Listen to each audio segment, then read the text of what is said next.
여러분, 과학자 하면 딱 어떤 모습이 떠오르세요? 아마 하얀 가운을 입고 뭔가 복잡한 문제를 풀고 있는 모습, 뭐 그런 거겠죠? 근데 오늘 그 역할이 완전히 뒤바뀌고 있다는 이야기를 좀 해보려고 합니다. 단순히 정답을 찾는 사람에서 우리가 살아갈 미래를 직접 그리는, 그러니까 일종의 설계자로 말이죠. 자, 함께 그 놀라운 변화 속으로 한번 들어가 보시죠. 이 질문, 이거 한번 진지하게 생각해봐야 해요. 세상에서 가장 똑똑하다고 하는 도구가 만약에 편견을 갖고 있다면? 이건 마치 가장 정확해야 할 저울이 애초에 한쪽으로 기울어져 있는 거나 마찬가지 아니겠어요? 바로 이 아찔한 상상이 오늘 우리가 할 이야기의 출발점입니다. 바로 여기서부터 엄청난 변화가 시작되는 겁니다. 과거의 과학자가 망치나 렌치처럼 완벽한 도구 자체를 만드는 데 집중했다면 이제는 그 도구가 사람과 사회라는 이 복잡한 세상 속에서 어떤 파장을 일으킬지 그 영향력까지 고민하고 이끌어야 하는 시대가 온 거죠. 책임의 무게가 차원이 달라졌다고 할까요? 그렇다면 이 새로운 책임감은 대체 어디서부터 시작된 걸까요? 이걸 이해하려면 먼저 시간을 좀 거슬러 올라가 봐야 합니다. 과학자들이 어떻게 세상을 바꾸는 강력한 문제 해결사로 불리게 됐는지 그 위대한 여정의 뿌리부터 한번 따라가 보겠습니다. 자, 여기 슬라이드를 보시면 과학자의 역할이 시대마다 어떻게 변해왔는지 한눈에 보입니다. 고대 그리스에서는 자연의 원리를 탐구하는 철학자였죠. 그러다가 산업혁명 시대에는 세상을 움직이는 증기기관을 만든 발명가가 됐고요. 그리고 20세기에 들어서는 국가의 힘을 상징하는 원자력, 또 우주기술의 선구자가 되었습니다. 이들의 손에서 세상은 정말 끊임없이 바뀌어온 거죠. 그리고 드디어 우리가 살고 있는 21세기로 넘어왔습니다.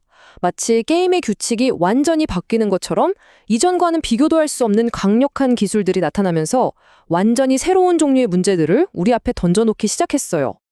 네, 바로 인공지능, 로봇, 그리고 이 모든 걸 묶는 초연결 사회. 이 세 가지 거대한 혁명의 물결입니다. 이 기술들이 우리 삶을 엄청나게 편리하게 만들어준 건 분명한 사실이에요. 하지만 그 밝은 빛의 뒤편에는 우리가 한 번도 겪어보지 못한 아주 낯선 그림자가 함께 드리워지기 시작했습니다. 바로 여기서부터 이야기는 조금 더 복잡해집니다. 이 눈부신 진보에는 우리가 생각지도 못했던 대가가 숨어 있었거든요. 예전처럼 그냥 더 빠르게, 더 효율적으로만 외쳐서는 절대 풀 수 없는 아주 까다로운 윤리적인 질문들이 수면 위로 떠오르기 시작한 겁니다. 예를 한번 들어볼까요? 만약에 인공지능이 과거의 편견이 가득한 데이터를 그대로 학습한다면 어떻게 될까요?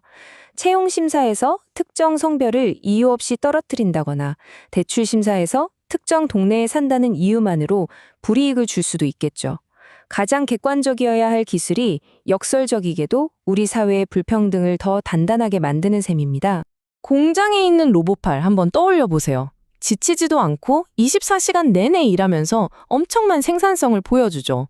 근데 말이죠. 그 로봇팔이 한 번 움직일 때마다 어쩌면 누군가의 일자리는 사라지고 있는 걸지도 모릅니다.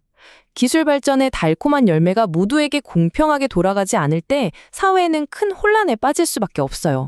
모든 것이 연결된 세상, 참 멋지죠? 하지만 정말 모두가 똑같이 연결되어 있을까요?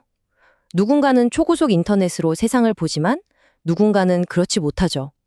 우리의 모든 데이터를 손에 쥔 거대 기업들은 점점 더 커지고요. 이런 보이지 않는 격차가 어쩌면 사회를 갈라놓는 새로운 벽이 될 수도 있는 겁니다. 사실 이런 고민이 완전히 새로운 건 아니에요. 수십 년 전 레이첼 칼슨은 침묵의 봄이라는 책에서 우리에게 이렇게 물었습니다. 만약 이걸 다시는 볼 수 없다는 걸 안다면? 그녀는 당시에 살충제가 가져올 끔찍한 미래를 경고했죠. 기술의 편리함에 취해서 우리가 정작 무엇을 잃고 있는지 돌아보라는 그녀의 외침이 오늘날 인공지능과 로봇의 시대를 사는 우리에게는 훨씬 더 크게, 더 절실하게 들리는 것 같습니다. 자, 지금까지 문제들을 쭉 살펴봤는데 좀 답답하게 느껴지셨을 수도 있어요. 하지만 이제부터가 진짜 중요한 이야기입니다. 이 복잡하고 어려운 문제들을 풀기 위해서 오늘날의 과학자들에게는 과연 어떤 새로운 무기가 필요할까요? 그 새로운 역량의 지도를 한번 펼쳐보겠습니다. 핵심은 딱 이 세 가지입니다. 첫째는 기술에 인간의 마음을 더하는 융합적 사고, 둘째는 이 기술이 과연 세상을 더 좋은 곳으로 만들까 하고 끊임없이 질문하는 윤리적 나침반. 그리고 마지막으로 사람들의 마음을 얻고 함께 미래를 만들어 나가는 소통과 리더십입니다. 그러니까 이제는 코딩 실력만큼이나 공감 능력이 중요해진 시대라는 거죠. 결국 이 모든 변화가 가리키는 방향은 딱 하나입니다. 바로 과학자의 역할을 다시 쓰는 것. 더 이상 주어진 문제를 푸는 해결사가 아니라 우리가 어떤 미래에서 살고 싶은지 먼저 질문하고 그 길을 직접 만들어 나가는 미래의 설계자가 되어야 한다는 겁니다. 이 표를 보시면 그 변화가 한눈에 들어오실 거예요.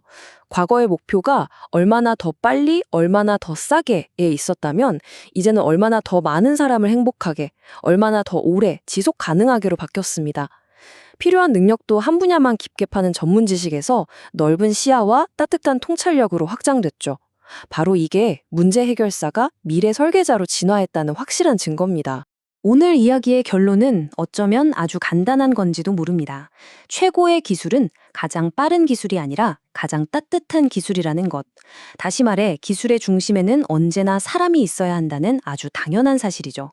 우리 모두를 위한 혁신, 바로 이게 새로운 시대의 정신인 겁니다. 마지막으로 여러분께 이 질문을 던지면서 마무리하고 싶습니다.